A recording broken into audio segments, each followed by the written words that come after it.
Good morning दोस्तों। आज से मैंने सोचा है कि मैं ब्लॉगिंग करूँगी और डेली जो स्टडी ब्लॉग है वो बनाऊँगी, क्योंकि एग्ज़ाम में बच्चे हैं अभी से देखा जाए तो आज 15 तारीख है, और अगर नेक्स्ट 15 तक हम बनाएंगे तो 1 मंथ, और फिर उसके बाद में 28 को एग्ज़ाम है, तो 45 डेज़ के आसपास जो है वो एग्ज़ाम में बचा हुआ है। तो अब हमको पता है क्या होता है कि आप 12 घंटे पढ़ाई कर लेते हो ना, 13 घंटे पढ़ाई कर लेते हो एक दिन, तो दूसरे दिन हाथ पैर बहुत ज़्यादा दुखते हैं और दूसरे दिन उठने का ही मन नहीं करता है। और फिर दूसरे दिन 5 घंटे 4 घंटे पढ़ाई होती है, फिर तीसरे दिन आप हिम्मत करके उठते हो।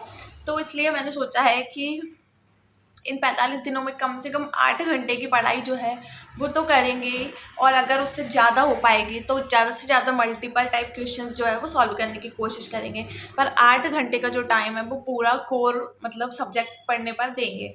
तो चलिए मैं नहा धो के आपको मिलती हूँ, और आज से थोड़ा सा मज़ा आएगा। बहुत टाइम बाद मैंने बीच में स्टार्ट की थी ब्लॉगिंग, पर फिर होता क्या था कि आप जैसे पढ़ाई कर रहे हो तो आपका ध्यान जो है वो फ़ोन पे जाता था, तो मैं इतना ज़्यादा फिर शूट नहीं कर पाती थी। पर मैं कुछ छोटी छोटी क्लिप्स जो हैं 1-1 मिनट की वो शूट करूँगी आज, और फिर देखते हैं जैसा भी जाता है। अगर अच्छा जाएगा तो फिर कंटिन्यू रखेंगे। तो मिलते हूँ आप लोगों को थोड़े से काम करने के बाद। सुबह उठ के ढेर सारा पानी पीना ही चाहिए, क्योंकि पहले तो मैं क्या करती थी ठंडों में कि गर्म पानी पीती थी। पर मैं सच बताऊं तो मुझसे गर्म पानी गर्मियों में नहीं पिला होता है, मुझे वॉमिटिंग जैसा फील होता है, तो फिर मैं नहीं पी पाती। फिर मैंने थोड़ी सी रूम की सफाई की, क्योंकि सारा का सारा सामान जो है ना फिर एक साथ रखा हो जाता है, तो फिर मुझे बिल्कुल मैसी मैसी रूम पसंद नहीं है, इसलिए मैं सब कुछ एक साथ रख देती हूँ कबर्ड के अंदर, जो भी यूज़ का नहीं है। तो फिर मैंने वो सारा सामान रख दिया और नहाने के लिए कपड़े वपड़े निकाल लिए। अब पढ़ाई तो करनी है, पढ़ने के लिए तो इतना सब कुछ कर रहे हैं लाइफ में कि जॉब लग जाए। और मैं सच बताऊँ तो बहुत टफ हो जाता है कभी कभी कि आप फेलियर पे फेलियर और फेलियर पे फेलियर देखते जाते हो ना, तो आपका एक कॉन्फिडेंस लेवल जो है ना वो बहुत नीचे गिर जाता है। फिर उसको थोड़ा सा समेटना पड़ता है कि नहीं आप कर सकते हो, और फिर उसके बाद आपको हिम्मत जुटानी पड़ती है और आप पढ़ने बैठ जाते हो।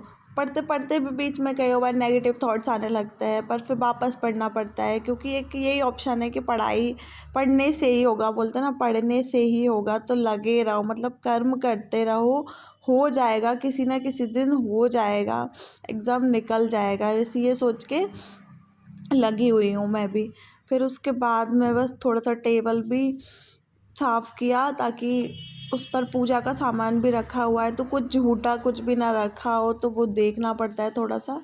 सन निकल आया था बाहर, पर गर्मी इतनी ज़्यादा हो रही है कि मेरे बिल्कुल भी कर्टेन्स खोलने का मन नहीं किया, तो मैंने बस ऐसे ही देख लिया। उसके बाद मैं बुक्स भी यहाँ पे रख दी हैं। कल गुरुवार का व्रत किया था, तो फिर उसके बाद बहुत सारा सामान आया था, उसमें से ज़रूरी सामान निकाल लेती हूँ, और इन सबको क्लीन भी करना पड़ेगा। बुक्स भी यहाँ पे रखना पड़ा, क्योंकि फिर बहुत सारा सामान टेबल पर आता नहीं है, तो फिर बुक्स भी वहीं रख दी। इसमें से ज़रूरी सामान निकाल लेती हूँ मैं, चंदन, और बाकी सारा सामान रख देती हूँ वहीं की वहीं।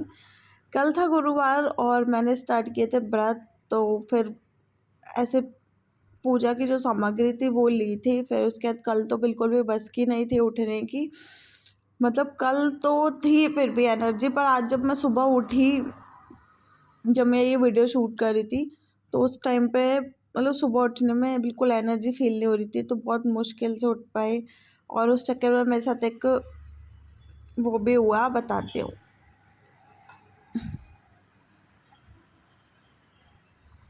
चाय ठंडी हो गई।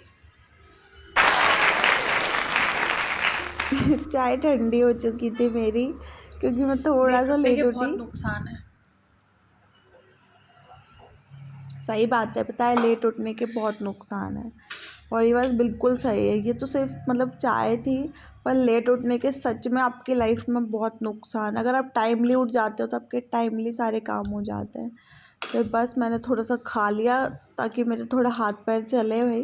फिर उसके बाद में मैंने नहाया। खाने के बाद में मैं क्यों झूठ बोलूँ, क्योंकि मुझको बहुत तेज़ भूख लग रही थी। फिर उसके बाद में मैंने थोड़ा सा खाने के बाद में, अभी क्या है ना कि इतने सालों से बैठे बैठे ना पोस्चर थोड़ा सा ख़राब हो गया है, और सिटिंग में ना दिक्कत भी होती है, फिर बैठने में कमर ववर सब दुखती है, तो इस वजह से मैंने कुछ थोड़े बहुत जो है योगा के स्टेप्स जो है वो सीख लिए थे पोस्चर के, कि भाई पोस्चर तो थोड़ा सा सही रहे।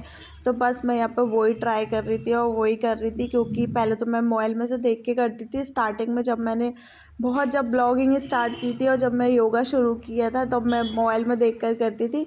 पर अब मैं थोड़ी सी स्टेप्स वगैरह जो है वो सीख गई हूँ, तो फिर अब इतनी दिक्कत नहीं आती है मुझे।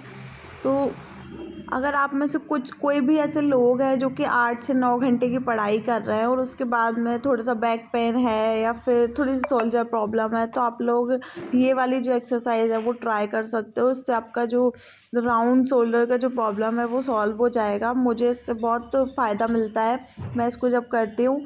क्योंकि इसका क्या है कि अगर आप इसको कंटिन्यू करना पड़ेगा, इसको आप 15 दिन कंटिन्यू करोगे तो आपको बॉडी में एक अलग ही चेंज दिखेगा। और वैसे भी आप जैसे एक दिन करते हो ना, तो आपको एक ही दिन में ऐसा लगता है कि आपने योगा किया है, तो आपकी बॉडी में ना एनर्जी फील होती है। तो आपको थोड़ा सा तो करना चाहिए। तो बस फिर मैंने कुछ स्टेप्स जो है वो योगा के किए।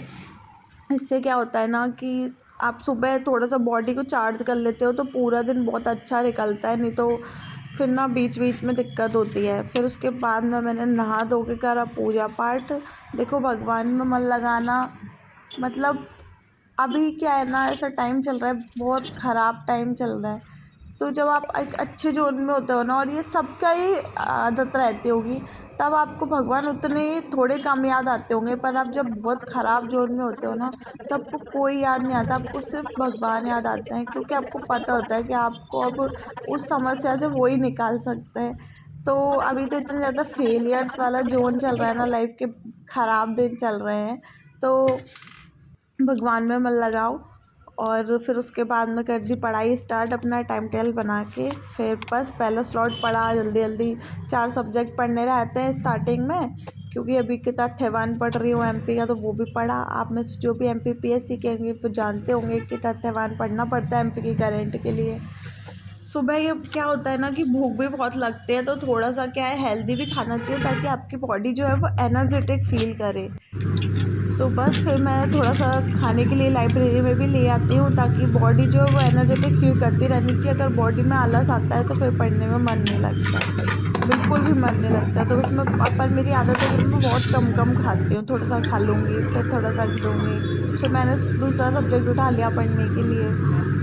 फिर ऐसे ही चलता रहा। फिर बीच बीच में बहुत बैठे बैठे आगे पीछे होना ही पड़ता है, क्योंकि बैठे बैठे हो जाती है कमर में अकड़न। फिर उसके बाद ये जो जनजाति वाली जो यूनिट है ना, ये बहुत ही ख़राब है, बहुत ही ख़राब है। जनजातियाँ ख़राब नहीं है, पर जो यूनिट जो पढ़ना पड़ रहा है ना वो बहुत ख़राब है।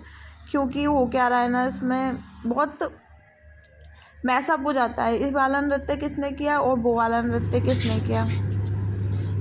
फिर उसके बाद में मैंने ज्योग्राफी पढ़ी और फिर एंड में मैं आ गई खाना खाने। तो आज खाने बना था दाल चावल।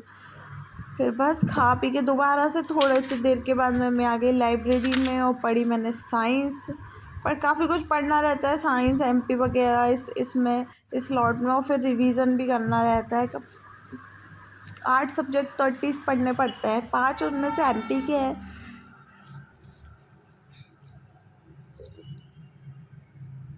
एक टेस्ट भी लगाया मैंने आज। टेस्ट लगाने का मेरे को समझ आया कि टेस्ट कम से कम वीक में 2 या 3 तो लगा ही लो। तो मैंने टेस्ट सीरीज़ जो है वो ली है, तो मैं उसको टेस्ट लगा रही थी। मैंने आपको पहले भी बताया था कि अगर आप सारे टेस्ट नहीं ले पा रहे हो तो आप पीडीएफ जो है वो निकलवा सकते हो। फिर बस एंड में आ गई मैं। तो ये था मेरा 8 से 9 घंटे की पढ़ाई का रूटीन। आप लोगों को रूटीन पसंद आया हो, वीडियो पसंद आया हो, तो लाइक कर दीजिएगा, चैनल को सब्सक्राइब कर दीजिएगा।